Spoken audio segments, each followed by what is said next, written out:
The chandeliers at the Rosetti Grand Ballroom dripped with 10,000 crystals, each one catching the light like a fallen star. Men in tailored tuxedos moved through the crowd with the ease of people who had never once worried about rent. Women glittered, diamonds at their throats, champagne in their hands, contempt behind their smiles. And at the center of it all stood Vivienne Rosetti, the Mafia Queen. She wore a gown of deep crimson that pooled at her feet like spilled blood, which, if you knew Vivienne, was not entirely a coincidence. At 43, she was the most powerful woman in the city. Her late husband, Don Carlo Rosetti, had left her an empire built on fear and silk. She had kept it running on something far more dangerous, intelligence wrapped in cruelty. Tonight was her annual charity gala. A spectacle. A performance. And every guest, senator, judge, crime lord, socialite, knew their role. Every guest except one. Naomi Clarke stood near the service corridor, clipboard in hand, wearing the pressed black uniform of the household staff. She had coordinated tonight's event down to the last canapé. She had confirmed the florist, briefed the sommelier, and personally ironed the tablecloths at 5 in the morning.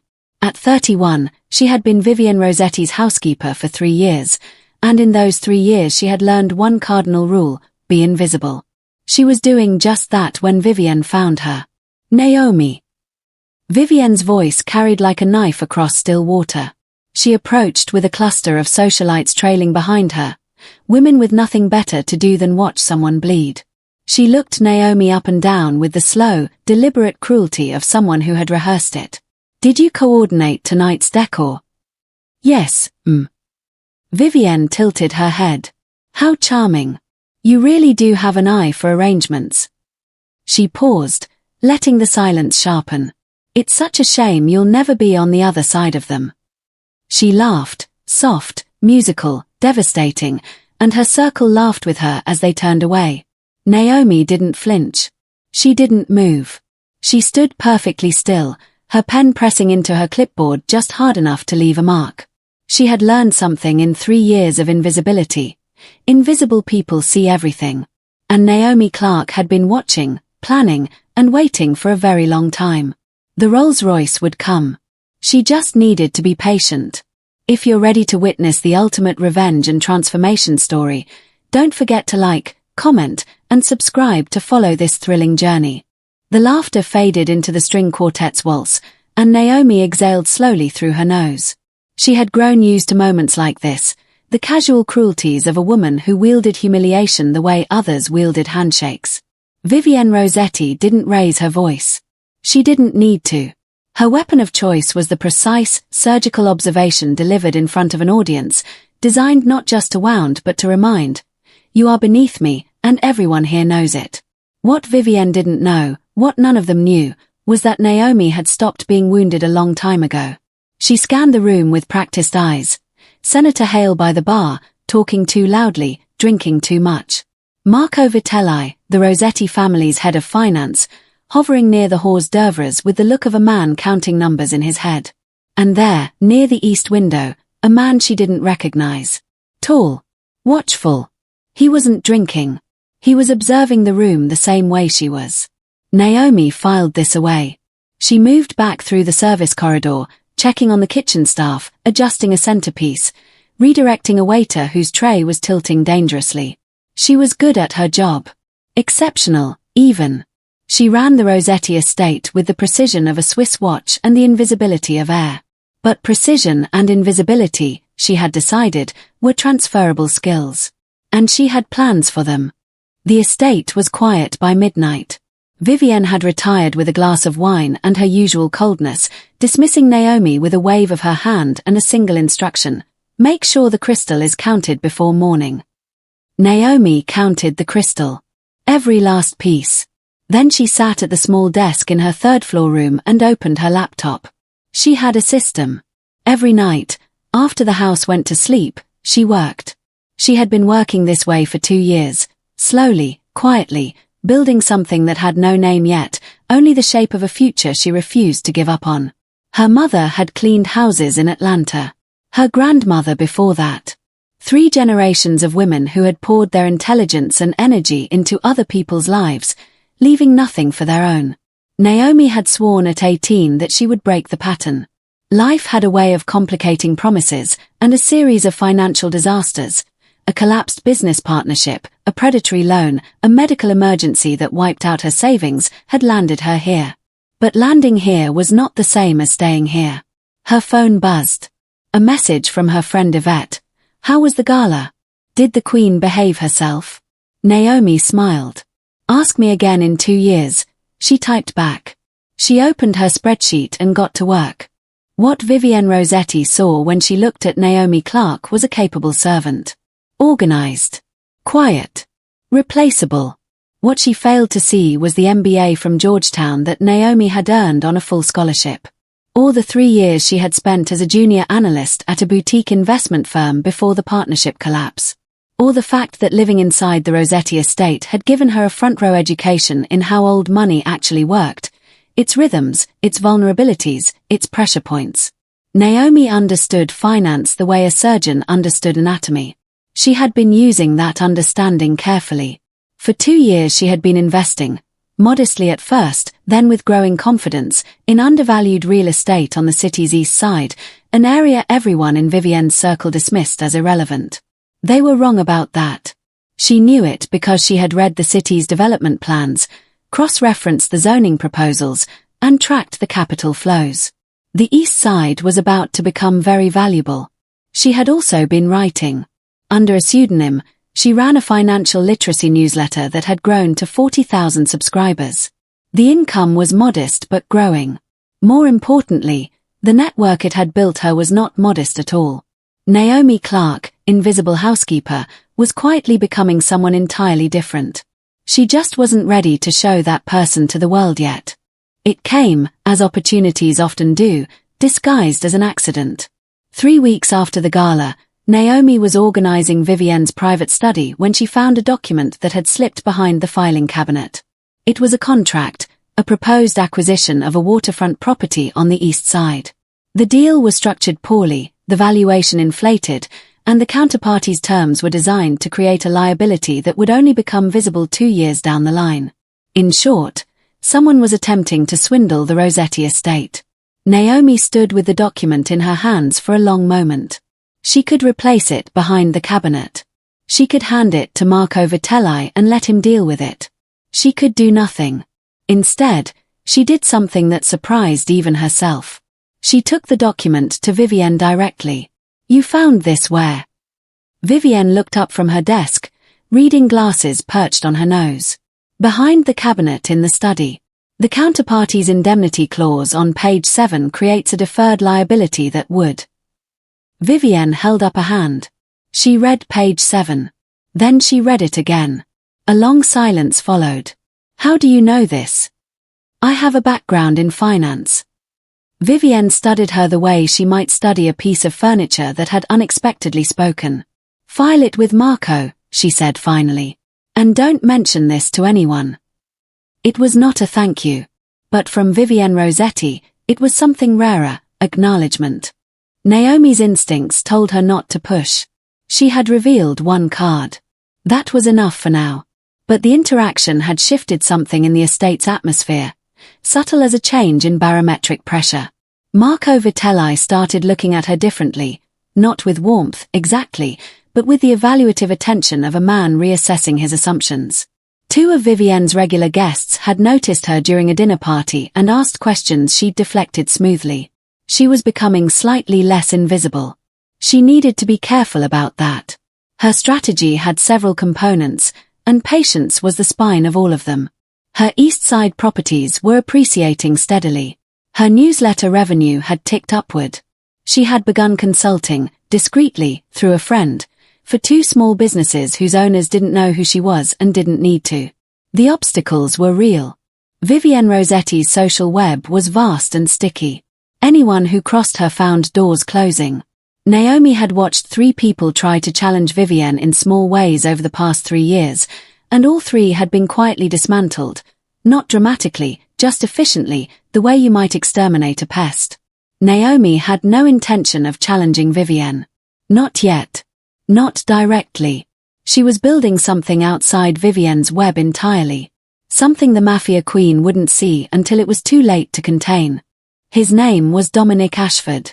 She recognized him 3 days after the gala when his photograph appeared in a financial publication she subscribed to, Ashford Capital Acquires Third Infrastructure Fund. He was 38, British Ghanaian, and according to the article, had quietly become one of the most formidable private equity investors on the eastern seaboard. He had been at Vivienne's gala, she realized, almost certainly scouting. She was thinking about this when she answered the estate's service entrance and found him standing there. "I'm here to see Mrs. Rosetti," he said. "I have an appointment." He looked at her with the calm attention of someone who noticed things. "You were at the gala." "I work here," Naomi said. "I know. You also knew exactly which guests were overserved and quietly redirected 2 potentially disruptive conversations before they escalated. I watched you do it." He tilted his head. "That's not housekeeping. That's crisis management."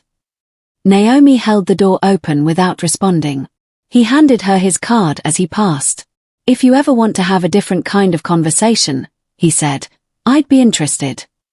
That night, she stared at the card for a long time. Then she put it in the drawer with her spreadsheets. She called him 6 weeks later. Not from the estate. From a coffee shop 3 miles away, on a Tuesday morning during her half-day off. She had prepared for the conversation the way she prepared for everything. Thoroughly. Dominic Ashford was not easily impressed. She could tell from his voice, measured, unhurried, the tone of a man who heard pitches daily and was rarely moved by them.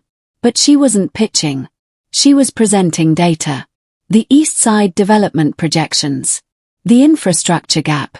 The 3 properties she already owned and the 4th she was positioned to acquire if she could access bridge financing. Silence on the line. Then, "You've done this analysis from inside a household position." "I've done this analysis in the hours between midnight and 3 a.m. Another pause. "I'd like to see the full model." She sent it that afternoon. 2 weeks later, Dominic Ashford's fund provided the bridge financing. The 4th property was acquired. Naomi Clarke, Housekeeper, was now the founder of a holding company she had quietly registered 6 months earlier under a name that would mean nothing to anyone in Vivienne Rosetti's world. For now, Vivienne was hosting a luncheon.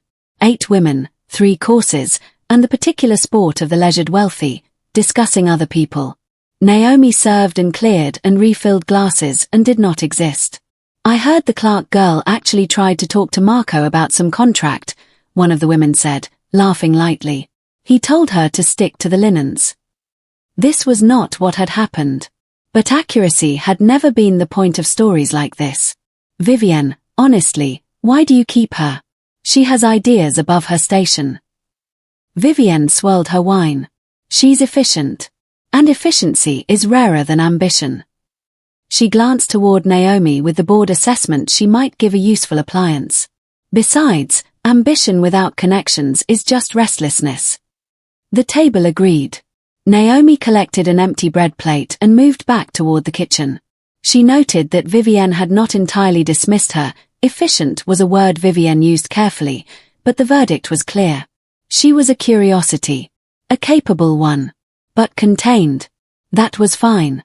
The best thing about being underestimated was the extraordinary amount of space it left you to work in.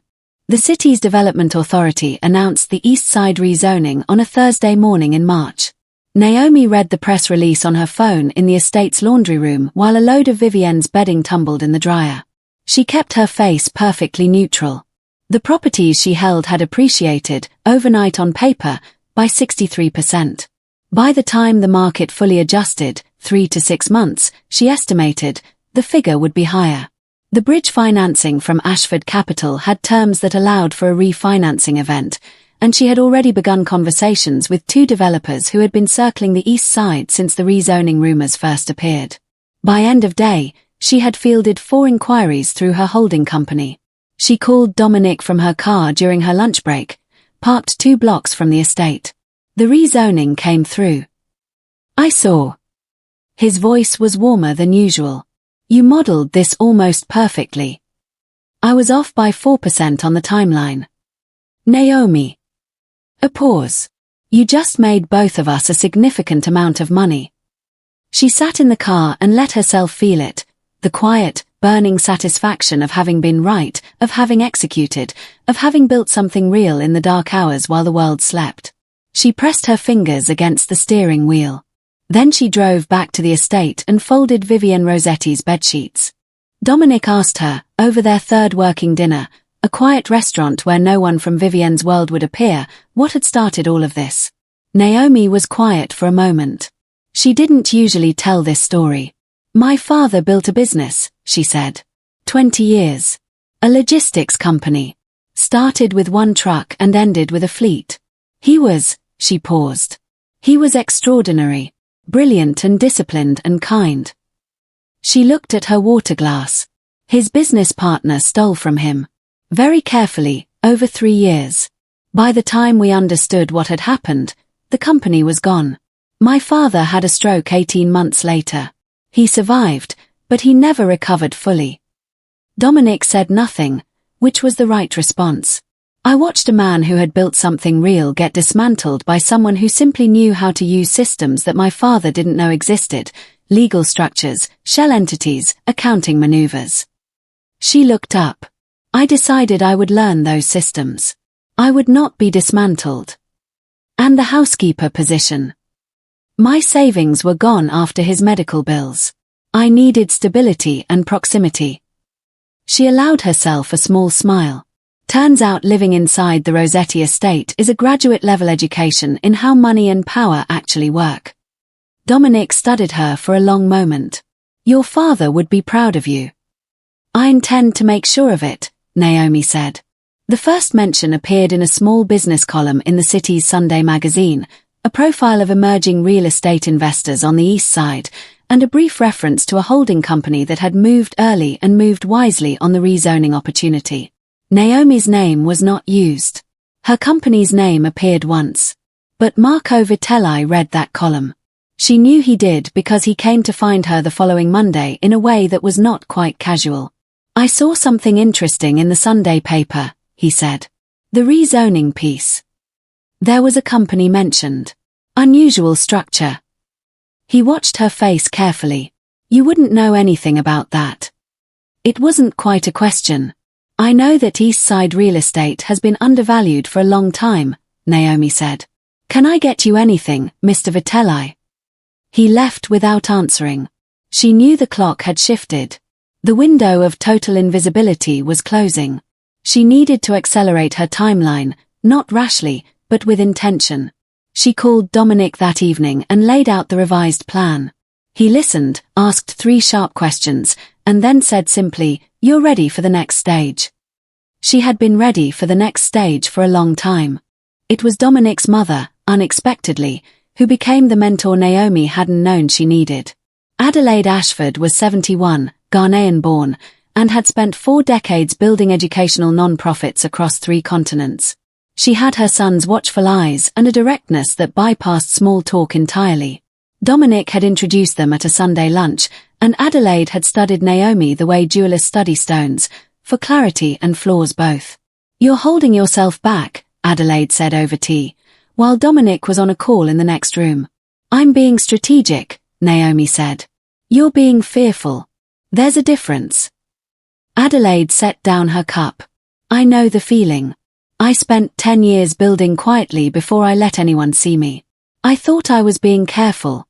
I was actually asking for permission." She leaned forward. "You don't need permission, child. You have already built the thing. The only question now is whether you're willing to stand beside it publicly. The timing. The timing will never be perfect. Claim your space or someone else will." Adelaide's eyes were kind and absolute. "You've been invisible long enough. It's time to be seen." Naomi drove home slowly that night, the city lights blurring through the windshield. Adelaide was right. She had been waiting for a safety she would never feel. The thing she needed to do next was simply, be bold.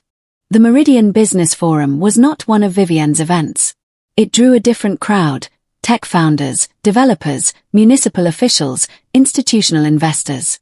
The kind of people who wore their status in their work rather than their jewelry. Naomi attended as a panelist. She had been invited because her holding company, now operating under its own momentum and reputation, had become a case study in the forum's East Side development discussion. She had accepted using her own name, her own company, her own credentials. She wore a deep green dress she had bought 3 months ago in anticipation of exactly this moment. The panel was 90 minutes. She spoke when she had something to say, which was often enough that people in the audience started leaning forward when she opened her mouth. She fielded a question about municipal risk that she answered with the specificity of someone who had actually read the zoning legislation, and the moderator, a Bloomberg journalist, remarked afterward that her analysis was the most grounded thing said on this stage all morning. Afterward, 3 people handed her business cards and meant it. She drove back to the estate, changed into her uniform, and prepared Vivienne's afternoon tea. But something had changed. Something internal, irreversible. She had been seen. And it had not been terrifying. It had felt like coming home. The rumor reached her on a Wednesday. A woman named Patricia Chen, one of Vivienne's luncheon circle, married to a city councilman, had apparently been making inquiries. Someone had connected Naomi's panel appearance to the estate, and Patricia had shared this observation with Vivienne along with a characterization that Naomi suspected bore little resemblance to whatever had actually been said. The effect was immediate. Vivienne called her into the drawing room and looked at her with an expression Naomi had never seen on her face before, something between suspicion and, underneath it, the first thin crack of unease. "You've been attending business events," Vivienne said. It wasn't quite an accusation. "Not yet. On my days off," Naomi said. "I have a background in finance, Mrs. Rosetti. You've known that. I know you found a contract." Vivienne's voice was cool. "I wasn't aware you were parlaying that into a, what, exactly? A business career." "I've always had a business career," Naomi said simply. "It's been on pause." The silence was very long. "Don't let it interfere with your responsibilities here," Vivienne said finally. "It never has." She left the drawing room with her pulse steady. Vivienne hadn't fired her. That meant something. The Mafia Queen was recalibrating, not attacking. She hadn't decided yet what Naomi was. Naomi intended to answer that question on her own terms, in her own time.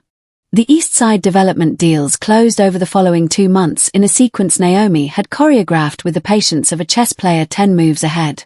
Her holding company sold 2 of the 4 properties to a developer at a margin that made Dominic send her a single word via text, elegant. The proceeds went into 2 new positions, a minority stake in a fintech startup that Dominic's network had surfaced, and a co-investment in a commercial property on the city's newly designated innovation corridor. She was building a portfolio with breadth, not just returns, but relevance. The kind of portfolio that told a story about who she was and where she was going. Her newsletter, now operating under her real name, had crossed 80,000 subscribers. A media outlet had approached her about a column. She had said yes. Inside the Rosetti estate, she remained professional and precise. But she was also, for the first time, openly unreachable for certain additional tasks. She had begun, quietly, enforcing the terms of her actual employment agreement rather than the elastic interpretation Vivienne had always assumed. When asked to coordinate something outside her role, she redirected it gently and firmly. Vivienne's circle noticed. Vivienne noticed. And Naomi could feel the tension accumulating like weather, the barometric drop before a storm. She welcomed it. Storms, she had found, cleared the air. There was a man named Gerald who drove for the Rosetti estate. There was Lily who managed the kitchen.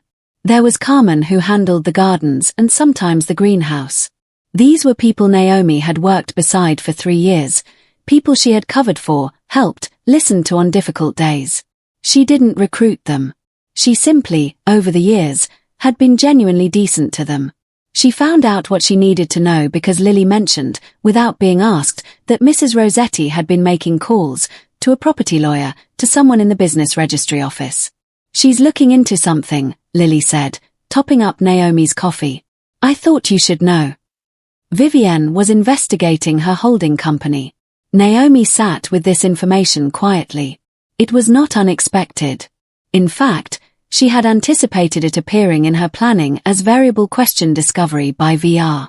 She had prepared for it. She accelerated one timeline and delayed another, shifting her exposure in ways that would make the investigation find only what she was comfortable being found. Everything she had built was legal, documented, and ethically clean.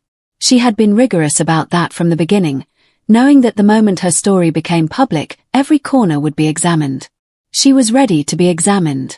She called her lawyer, and then she called Dominic, and then she went downstairs and organized Vivienne's wine cellar with perfect composure. The envelope arrived at her holding company's registered address, a small office she had leased 6 months ago in a building near the financial district. The Hartwell Foundation Annual Gala. Black tie. You are cordially invited. The Hartwell Gala was not Vivienne Rosetti's gala. It was something altogether different and, by the measures that actually meant something in this city, more significant. The Hartwell Foundation funded urban development initiatives, and its annual event drew the city's most substantive financial and civic leaders. An invitation was not purchased or inherited. It was issued. Naomi read the invitation twice. Then she called Adelaide. The Hartwell reached out, she said. Adelaide made a sound that was almost a laugh. Of course they did. Did you accept? I wanted to think about it. Naomi. Adelaide's voice was warm and immovable. Accept the invitation. Buy the dress. Show up fully. A pause. And then show up the way you actually are, not the way anyone else has decided to see you. Naomi accepted the invitation that afternoon. Then she went dress shopping for the second time in her life with a budget that would have seemed impossible to the woman who had first walked into the Rosetti estate 3 years ago. The dress she found was gold. The morning of the Hartwell Gala, Naomi woke at 5. Not to iron someone else's tablecloths. To prepare herself. She had booked a suite at a hotel downtown, a deliberate choice, a clean demarcation. She would not dress for this evening in a housekeeper's room. She arrived at 8 and by 9 was sitting in the hands of a stylist she had researched carefully. A woman whose portfolio included exactly the kind of polished, powerful glamour Naomi was reaching for. The gold gown was architectural, structured at the shoulders, sweeping at the hem, the kind of garment that did not make apologies for the body inside it. Her hair was swept up with a precision that managed to look effortless. Her jewelry was simple and real, the pearl earrings her mother had given her at graduation, and a bracelet that had been her grandmother's. She stood in front of the full-length mirror at 6:30 p.m. and looked at herself for a long time. She was not playing a role. She was not costuming herself in someone else's idea of success. The woman in the mirror was continuous with the girl who had stayed up studying, the analyst who had built models at midnight, the housekeeper who had folded sheets with ambitions no one could see. She was just finally, fully visible. Her phone buzzed. Dominic. Your car is downstairs. She picked up her clutch and walked out. The Hartwell Gala was held at the Caldwell Center, a glass and steel building whose entrance was a sweep of marble steps flanked by photographers and the quiet machinery of the city's elite gathering. The Rolls-Royce pulled to the curb at 8:15. Naomi had not rented it. Dominic had arranged it, with the understated confidence of a man who understood that some moments require the full statement. You've earned the entrance, he had said. Don't minimize it. The door opened. She stepped out. She would learn later, from Dominic, who had been watching, that the pause that followed lasted approximately 4 seconds. Long enough for the photographers to orient. Long enough for the cluster of guests near the entrance to turn. Long enough for the woman standing at the top of the steps, there by coincidence, arriving simultaneously with a different set of companions, to see her. Vivienne Rosetti, who had gone pale. Naomi didn't look at her immediately. She moved up the steps with the unhurried ease of a woman arriving at a place she entirely deserved to be. She nodded to the foundation's director, who came forward with the genuine warmth of a host greeting an honored guest. She was introduced. She smiled. And then, only then, she looked across the landing. Vivienne was staring. The expression on her face was one Naomi had never seen there before, something unguarded and unprocessed, a short circuit where the social performance usually lived. Naomi held her gaze for exactly 1 moment. Then she turned back to her conversation. The confrontation had been quiet enough that no one overheard its content. But its shape, the visual of it, two women facing each other at the Hartwell Gala with that specific charge in the air, did not go unnoticed. Patricia Chen had seen it. So had a journalist named David Park, who covered the city's business community with the attentiveness of a man who understood that social architecture was the story under every story. More significantly, the foundation's director, Eleanor Hartwell herself, had seen it. Eleanor was 80 and had attended every gala the foundation had ever hosted and had an intelligence that age had only concentrated. She came to find Naomi 20 minutes later, placed a hand briefly on her arm, and said, "I know who you are and what you've built, and I want you to consider joining our investment advisory committee." Naomi thanked her with composure and genuine emotion. Across the room, she watched Vivienne Rosetti navigate her usual social orbits and saw, for the first time, something slightly off in the performance. A hesitation, a recalculation at each new conversational stop. People who had heard, through the accelerating current of the room's whisper network, that Naomi Clarke was not who anyone had thought. The city's most reliable social equipment, assumption, hierarchy, exclusion, had been interrupted. And rooms like this one, Naomi knew, did not forgive interrupted assumptions easily. They just redirected their attention to whoever was ascending. The story David Park wrote ran the following Thursday under the headline, "From Household Staff to Real Estate Innovator, the Architect of the East Side Renaissance." It was fair, accurate, and thorough. It described Naomi's background, her Georgetown MBA, her father's story, her strategic approach to the East Side development. It quoted Eleanor Hartwell, Dominic Ashford, and two developers who had worked with her. It mentioned, in a single diplomatic sentence, that she had recently transitioned from a household management role. The piece was shared 4,000 times in the first 24 hours. Her newsletter gained 12,000 subscribers in a week. 2 speaking invitations arrived. A media outlet confirmed the column. The fintech startup she had invested in announced a funding round that tripled her stake's value. And on the same Thursday the article ran, Naomi submitted her resignation to Vivienne Rosetti in writing, professional and brief, with the notice period her contract specified. She included no editorial. Vivienne called her, which was surprising. She did not apologize, which was not. "You're leaving," she said. It was almost flat. "My notice is 3 weeks. Everything will be in order." A pause. "The business. It's real." "Yes, Mrs. Rosetti. It's real." Another pause, longer. "You should have told me you had a Georgetown MBA." Naomi considered this for a moment. Would it have changed anything? Vivienne was quiet for a long time. Then she hung up. Her last morning at the estate, Naomi woke early out of habit and lay in the small bed in the third-floor room and looked at the ceiling. 3 years. 1,063 days, more or less. She had arrived with 2 suitcases, a secret spreadsheet, and the desperate need for a foothold. She was leaving with a portfolio, a public profile, a column, and a future she had constructed in the hours no one was watching. She thought about her father. She thought about the Saturday mornings he had taken her to his dispatch office when she was 7, showing her the routes on a laminated map with a quiet pride she had absorbed through his hands. She thought about the afternoon she had sat beside his hospital bed and made the promise, inward, unspoken, absolute, that she would not be dismantled. That she would learn the systems and build inside them and not let what happened to him happen to her. She had kept the promise. She thought about the woman who had laughed at her in front of a room full of chandeliers and champagne and people who would have stepped over her without looking down. And she found, to her own mild surprise, that she did not feel triumph. What she felt was quieter than that. A kind of completion. A debt to herself, repaid.